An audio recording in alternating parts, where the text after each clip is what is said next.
Hello everyone, welcome back to our channel. কেমন আছো তোমরা? আশা করি ভালো আছো আর আমিও ভালো আছি।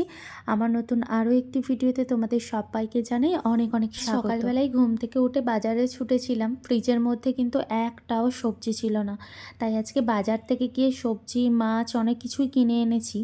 তবে এই টাটকা টাটকা সবজিগুলো সত্যি কথা বলতে কি বাজারে গেলেই পাওয়া যায়। এই যে সামনের দোকানটা আছে সেখানে দাম যেমন বেশি তেমন সবজিও শুকনো শুকনো পাওয়া যায়। আজ ভিডিওটা এডিট করতে গিয়ে প্রচণ্ড পরিমাণে কষ্ট হচ্ছে, কারণ আমার গালটা এত পরিমাণ ব্যথা করেছে, ব্যথার জন্য আমি কথা বলতেই পারছি না, কারণ প্রচণ্ড পরিমাণে ঠান্ডা পড়েছে আর ঠান্ডাও লেগেছে। এখানেতে চা নিয়ে বসেছি, চা খাবো বলে চা আর বিস্কিট এখন খাবো, তারপর মাছ টাছগুলো ভাজবো। এখন মাছ নিয়ে বসে পড়েছি। এই মাছগুলো ভাজতে অনেক সময় লাগবে। আর আজকে নিয়েছিলাম ওই মাগুর মাছ আর নিয়েছিলাম শোল মাছ। অনেক দিন ধরেই ইচ্ছে করছিল শোল মাছ খেতে, তো ভাবলাম শোল মাছ আর মাগুর মাছ নিই, বেছে রেখে দেবো, 2-3 দিনের মতো হয়ে যাবে। আর শোল মাছ আর মাগুর মাছ যারা ফ্ল্যাটে থাকো বা শহর অঞ্চলে থাকো তারা কিভাবে পরিষ্কার করবে আজকে ভিডিওতে এটা যদিও আমার মা শিখিয়ে দিয়েছে। মাছগুলো যেহেতু প্রচণ্ড পরিমাণে স্লিপ করে, তাই এর মধ্যে নুন দিয়ে বেশ কিছুক্ষণ রেখে দেওয়ার পর ঘষে ঘষে এটাকে তুলে দিলেই ভালো করে পরিষ্কার হয়ে যায়। তো ঘরের মধ্যে যদি কোনো জাল থাকে, জালের সাহায্যেও তোমরা পরিষ্কার করতে পারো, খুব সুন্দর কিন্তু পরিষ্কার হয়। ডেলি একই রকম কাজকর্ম দেখাতে ইচ্ছে করে না, কিন্তু সারাদিন যেটাই করি সেটাই তোমাদের সাথে শেয়ার করতে বেশি পছন্দ করি। এক্সট্রা তো আমার আর কিছু নেই সেরকম দেখানোর মতো, আর তাছাড়া আমি তো সেই রকমভাবে বাইরে বেরোই না। বাড়ির হাউসওয়াইফ, ঘরের মধ্যে থাকতেই পছন্দ করি। ঘরের কাজকর্ম যতটুকু করি, রান্নাবান্না যতটুকু করি সেটাই তোমাদের সাথে শেয়ার করি। জামা কাপড় ছিল, জামা কাপড়গুলোকে এখন গোছগাছ করেই জালের মধ্যে রেখে দিচ্ছি।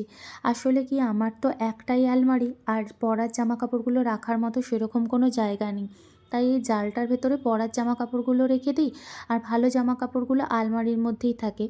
যদি ভালো জামা কাপড়গুলো আবার আলমারির মধ্যে রাখতে যাই তাহলে পুরো আলমারি ভরে যায়, তো তখন প্রচণ্ড পরিমাণে অসুবিধে হয়। গোছগাছ করে এখন এসেছিলাম এই যে সোফাটা গোছগাছ করতে। আসলে সোফাটা অনেক এলোমেলো ছিল, আর বাড়িতে লোকজন চলে এলে তো যদি গোছগাছ না ঘর থাকে ভালো লাগে কি? করা ঘরের কাজ সমস্ত কিছু কমপ্লিট হয়ে গেছে, আর গোপালকে খেতেও দিয়ে দিয়েছি। এই যে দেখো আমার গোপু সুন্দরী, ওকে খেতে দিয়ে দিয়েছি। আর এই ঘরেতেও আমার ঠাকুরকে ধূপ দেওয়া কমপ্লিট হয়ে গেছে, এই যে দেখো। তো এখন যাব রান্নাঘরেতে, আনাজ টানাজ কেটে মাছ টাছ বেছে সমস্ত কিছু রেখে দিয়েছি, এখন রান্নাঘরে রান্না করতে এলাম। তো এই যে দেখো বেগুন আর এখানে কুমড়ো আছে, বেগুন দিয়ে পালং শাক করবো আর কুমড়োটা শুধু ভাজবো।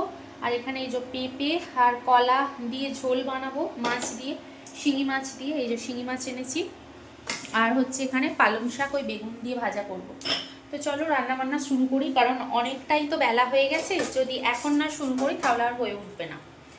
চলো রান্না শুরু করি। প্রত্যেকের একটা রান্নার অন্যরকম ধরন আছে, তো আমি আজকে কিভাবে মাছের ঝোল বানাই সেটাই তোমাদেরকে দেখাবো। কড়াতে এখানে আমি সর্ষের তেল দিয়েছি, এখন মাছগুলো দিয়ে এক এক করে ভালো করে ভেজে তুলে নেব।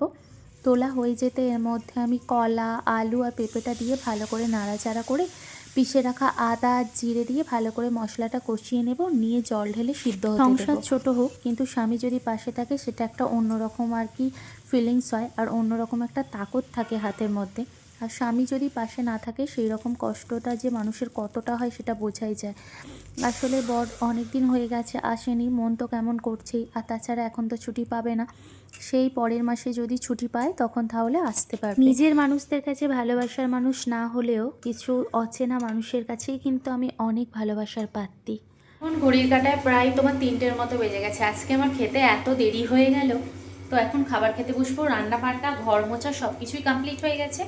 তো চলো কী কী রান্না করেছি সেটা একবার ব্যাক ক্যামেরায় দেখাই। আজকের ভিডিওতে বেশ কয়েকজন প্রিয় মানুষের ভিডিওর আমি কমেন্ট পড়ব, পুরো ভিডিওর কমেন্টগুলো পড়া তো সম্ভব না। তো মধুদি বলেছে খুব ভালো লাগলো ভিডিওটা, পালং শাক দিয়ে মাছ আমি কোনোদিনও খাইনি, নতুনত্ব লাগলো। মধুদি কখনো বানিয়ে খেয়ে দেখো, আশা করি তোমার অনেক ভালো লাগবে। আলপনাদি বলেছে খুব ভালো লাগলো ব্লগটা, পালং মাছ রান্না করলে দারুণ হয়েছে। মাসিমণি আমাকে বলেছে আমার পছন্দের তরকারি পালং শাক দিয়ে মাছ কিন্তু আমি প্রথম রান্না করেছি, তবে আমার কাছে কিন্তু অনেক সুন্দর লেগেছে। সোনালিদি বলেছে খুব ভালো লাগলো, ভালোবাসা। তোমাকেও অনেক ভালোবাসা। মা বলেছে তোমাকে অনেক ভালোবাসা। মামুও বলেছে মা আমার বলে ভালোবাসা চিহ্ন দিয়েছে। মামু তোমাকেও অনেক ভালোবাসা। লাকিমণি বলেছে আমাদের কিউট ঋতু। লাকিমণি তোমাকেও অনেক অনেক অনেক ভালোবাসা। এই প্রত্যেকটা মানুষকেই আমি ভালোবাসি এবং প্রত্যেকটা মানুষ যারা কমেন্ট করেছে, যাদের কমেন্ট আমি আজকে পড়তে পারিনি, তাদেরকেও দিলাম অনেক অনেক অনেক জীবনের প্রত্যেকটা মুহূর্তেতেও খারাপ ভালো মন্দ সব কিছু জড়িয়েই তো জীবন চলছে। তো জীবনের গতিতে চলতে চলতে একটা সময় থেমে যাবে। ওই খানিকটা কারখানার কাজের মতো, যেমন মেশিন চলতে চলতে থেমে যায়, সেরকম আমরাও হয়তো একটা সময় থেমে যাব। তাই সবার সঙ্গে ভালোবেসে ভালোভাবে থেকে মজা করে জীবনটা কাটিয়ে দেওয়াটাই ভালো কথা। যাই হোক বন্ধুরা, আজকে ব্লগটা এতটুকু।